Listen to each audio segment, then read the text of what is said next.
Macaroni and cheese. Macaroni and cheese. Macaroni and cheese.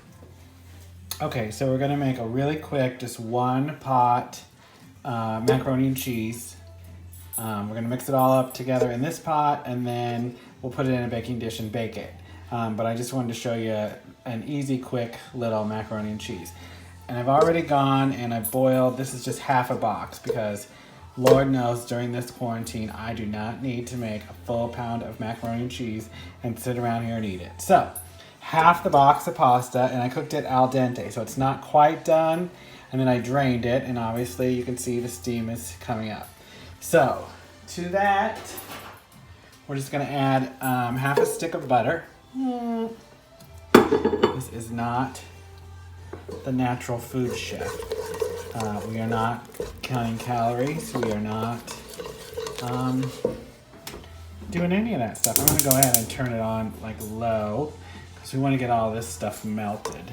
The next thing I'm gonna throw in here is probably a controversial ingredient to some of you, but it happens.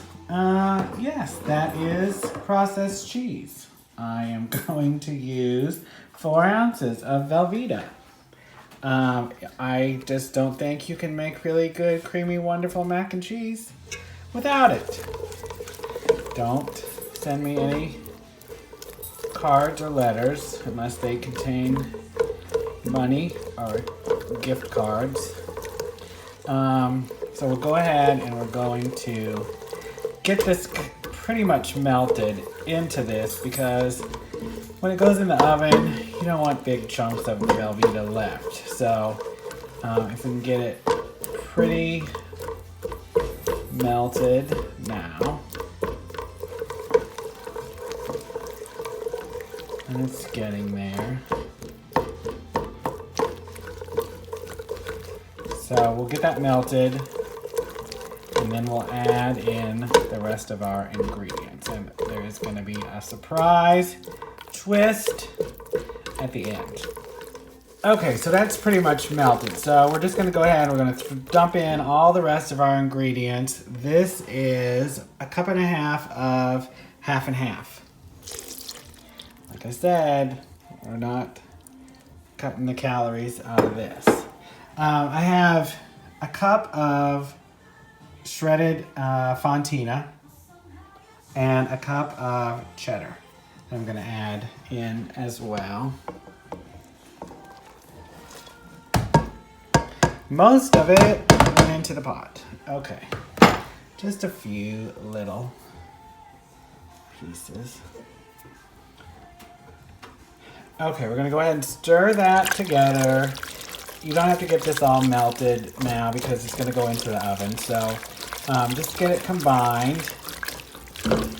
You'll see it's a little sloppy. The next thing is the surprise. And this is a sweet and spicy mac and cheese. And this recipe is sort of based on one I had a long time ago. From a brewery, but I've changed the ingredients a little bit.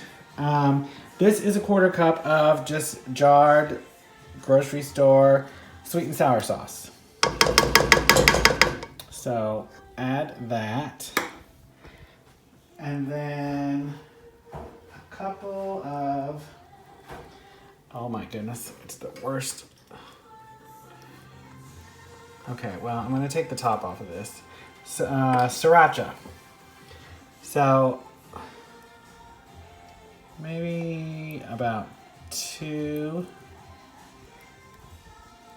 tablespoons. And I love spicy, so if there's more in there, I'm fine.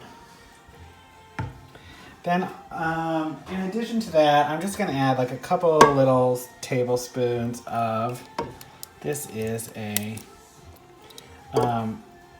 sweet pepper relish. So stir that all together. And honestly, You could just eat it right now, right out of this pan.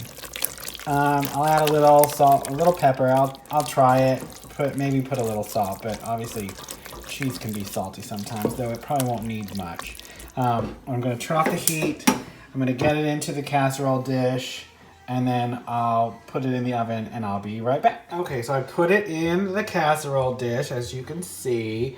And a lot of times I like to, you don't have to, but I do like to add just some breadcrumbs because I like that crunchy texture on the top.